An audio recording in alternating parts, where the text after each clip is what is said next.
Ce que tu es en train de mettre en place, moi ça me fait vibrer. Oui. Cette idée de conseil et alignement, c'est vraiment quelque chose que tu incarnes. Et je le vois avec moi-même quand tu me coaches, quand tu me réalignes, c'est d'une puissance incommensurable. Alors j'aimerais que tu te présentes au monde et que tu nous expliques tout ça, ce beau programme-là. Je fais ça naturellement, je ne me rends pas compte. Mais c'est ça qui est puissant parce que justement tu es dans ton être-té. Et qu'est-ce qui fait que tu as envie d'aider les autres comme ça, de manière puissante? En fait, il y a eu, dans mon parcours, il y a eu des épisodes où effectivement j'ai été mise dans une place de leader. Et ça m'allait très bien de pouvoir partir en classe verte et m'occuper des enfants, de gérer tout un groupe, de pouvoir donner des directives et puis poser le cadre. Et c'est vrai qu'après, j'ai eu aussi quand même une première vie d'orthophonie où là c'est exactement pareil, hein. On amène la personne à se transformer et à se rééduquer. Et aujourd'hui dans le coaching c'est un petit peu ça. Donc en fait je me rends compte que quel que soit le problème, quel que soit le sujet, que ce soit un problème de couple, ou que ce soit un problème administratif, ou que ce soit un problème familial, le sujet reste le même en fait. C'est quel est notre positionnement, quelles sont nos limites, quelles sont nos valeurs, qu'est-ce qu'on doit écouter pour pouvoir respecter ces valeurs et avancer le plus possible aligné. C'est ça. Et par cette qualité d'orthophoniste, j'ai remarqué que la qualité du mot et du verbe est très importante pour toi. Ouais.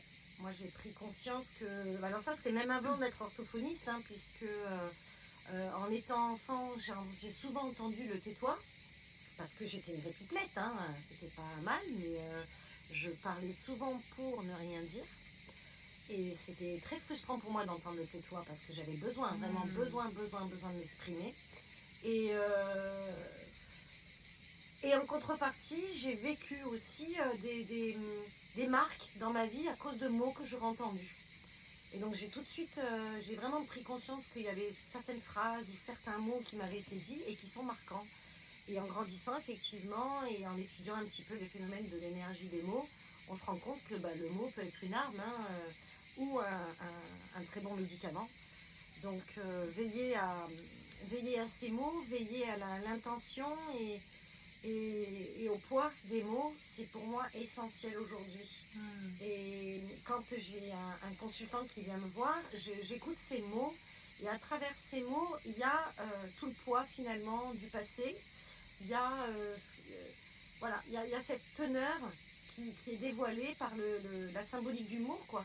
Et donc ça me permet de pouvoir guider, parce que deux personnes vont vivre la même chose, mais n'auront pas du tout le même retour. Et donc n'auront pas les mêmes mots. Tout à fait. Et ça a été une grande passion pour moi. Alors tu accompagnes tout type de personnes. Par expérience, je sais que tu accompagnes aussi et tu vas réencoder les femmes puissantes. Tu vois la qualité chez les autres que eux-mêmes ne voient pas. Oui. Tu vois le potentiel. Voilà. Et à partir de là, tu Voilà. expanses ce potentiel parce Il y a que tu y crois mieux que la personne elle-même. Il y a un potentiel chez tout le monde. Ça, c'est fondamental pour moi. C'est une croyance de base que je me suis mise pour pouvoir effectivement accompagner. C'est si je ne crois pas en capacité de mon consultant, je n'ai rien à faire avec. Mais vraiment rien. Donc c'est pour ça qu'au niveau de l'entretien de départ, c'est important de savoir si ça va matcher. Parce que il y a le consultant qui doit apprendre aussi à me faire confiance, mais il y a moi aussi qui doit aussi ressentir la capacité du consultant à vraiment s'ouvrir. Si c'est juste être là pour se plaindre et entretenir la plainte, mais tu te rends compte, voilà, au bout d'un moment, moi, j'ai rien à y faire. Hein. Je suis pas là pour accueillir les poubelles émotionnelles des autres. Donc c'est vrai que c'est important déjà que la personne elle soit un minimum consciente pour pas être tout le temps dans cette même routine, quoi. La question c'est quoi? Ouais, tu as bien répondu. Alors j'ai entrevu aussi que tu accompagnais les hommes. Ça fait des années. C'est intéressant aussi. Ça va faire bientôt 10 ans que je suis coach et effectivement sur les 10 années j'ai 90% d'hommes. Ouais. Alors c'est pas que ça n'a pas fonctionné avec les femmes. C'est parce que tu as ce côté yang naturel, hein, c'est-à-dire que les hommes vont venir vers toi parce que tu émanes aussi ce côté masculin et tu vas en même temps leur apporter une compréhension féminine. C'est intéressant du coup. Mon histoire avec le masculin, elle mériterait un livre en fait. Hein. Oui. Mais c'est vrai que j'ai grandi avec des hommes, j'ai dû m'adapter dans un monde d'hommes, j'ai eu une éducation limite machiste, donc effectivement, ça a été confrontant pour moi. Et il y a eu ce travail de libération derrière en me disant, mais la femme, elle a le droit d'être, quoi. Donc, bon, c'est le travail d'une vie, mais c'est vrai que c'est Mais pas en rien. même temps, tu arrives à comprendre l'homme, Voilà. c'est ça qui est intéressant. Et par contre, effectivement, je prends conscience que la femme, elle a été brimée pendant des décennies, des siècles, il n'y a pas à revenir dessus. Mais aujourd'hui, le fait que les femmes se réveillent, ça déstabilise Et oui, énormément. l'homme a besoin d'être accompagné. Donc certains vont lutter en résistance par l'agressivité, le côté viril, la force et la puissance. Et d'autres vont être limite accablés et auront une sensibilité naturelle qui n'arriveront pas à assumer. À exprimer, tout à fait. Et là où moi j'interviens, ça peut être dans les deux cas. Et c'est là où c'est chouette. Et j'ai vu des cas de figure où les hommes effectivement pouvaient s'adoucir et se mettre à avoir ce côté plus sensible pour arriver à se dire, mais en fait c'est logique que la femme avec qui je suis me fuit, parce qu'en fait si je me regarde sous cet angle-là, même moi je ne le supporte pas. Donc, éveilleuse de conscience moderne, chamane urbaine finalement aussi. Hein. Pendant très longtemps, je me suis cherché des étiquettes, j'appelle ça des étiquettes. Bah oui. J'ai envie de n'en revêtir aucune. C'est difficile parce qu'effectivement, comment veux-tu que l'on me trouve si on ne sait pas ce qu'on cherche? Mais c'est pour ça que voilà, je me suis dit conseil et alignement. C'est super, c'est ce qui te définit finalement. C'est plus ce que je fais plutôt que ce que je suis. C'est ça. Et j'ai pas envie de me définir comme étant ce que je suis. Pareil, hein, par rapport à un passif où j'ai posé des diagnostics pendant une dizaine d'années et je suis dyslexique. Non, on ne va pas résumer la personne à cette expression-là.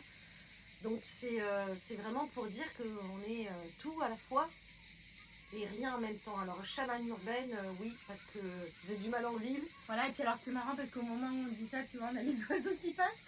J'ai du mal en ville et j'adore être dans la commune et j'ai un rapport à la nature qui est très intime.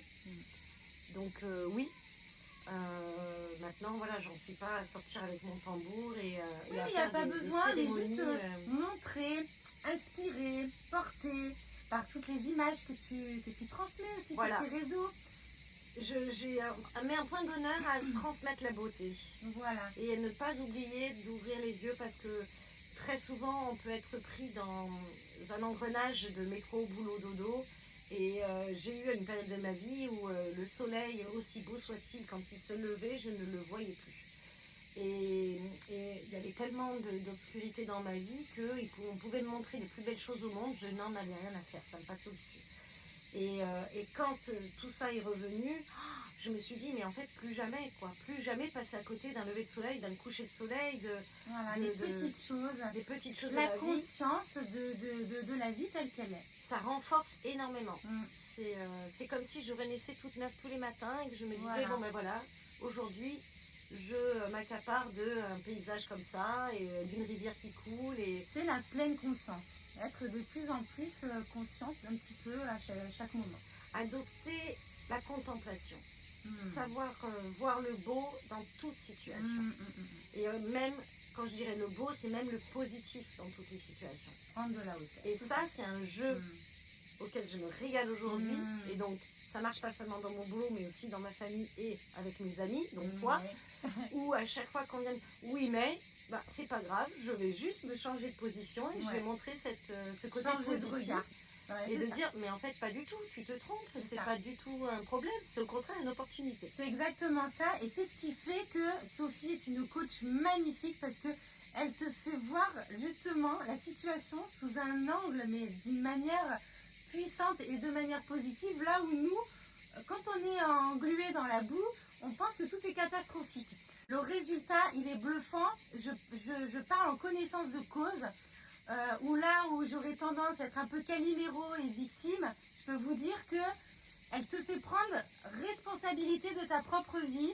Et l'avancement, il est incroyable. Donc merci à toi pour ça, en tout cas, Sophie. Si on doit juste synthétiser ça, ça va être...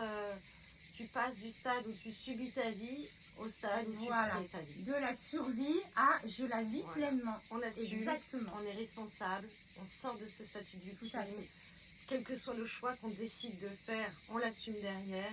Et peu importe, hein, parce que la vie, c'est ça, quoi. On va C'est faire ça. un choix, on revient. Et voilà. Merci beaucoup, Stéphanie. Mais merci à toi.